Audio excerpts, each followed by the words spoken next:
দেশ প্রতিষ্ঠা করতে। মানুষ জীবন দেবে অথচ কতিপয় গোষ্ঠী লুট করবে আর খবরদারি করবে, এই অবস্থা আর চলতে দেয়া যাবে না। কিন্তু রক্তক্ষয়ী গণ অভ্যুত্থানের পরে আমরা দেখছি আগের মতোই শ্রমিক মার খাচ্ছে। আমরা দেখছি দখল, চাঁদাবাজি, জুলুম হচ্ছে। ধর্ম, জাতি, লিঙ্গীয় বা পেশাগত সাংস্কৃতিক পরিচয়ের নামে বিভাজন তৈরি করার চেষ্টা চলছে।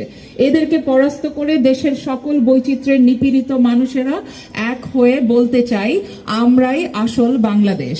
এই সমাবেশে তাই আপনাদের সবাইকে স্বাগত জানাই, যেন আমরা দিকে দিকে আওয়াজ তুলতে পারি বৈষম্য, নিপীড়ন ও আধিপত্যমূলক। আপনারা এরকম একটা চিত্র চিন্তা করেন, যেরকম কি হতে পারে যে পৃথিবীতে শুধুমাত্র একরকম গাছ আছে, কিংবা এরকম কি হতে পারে যে পৃথিবীতে শুধুমাত্র একরকম পাখি আছে।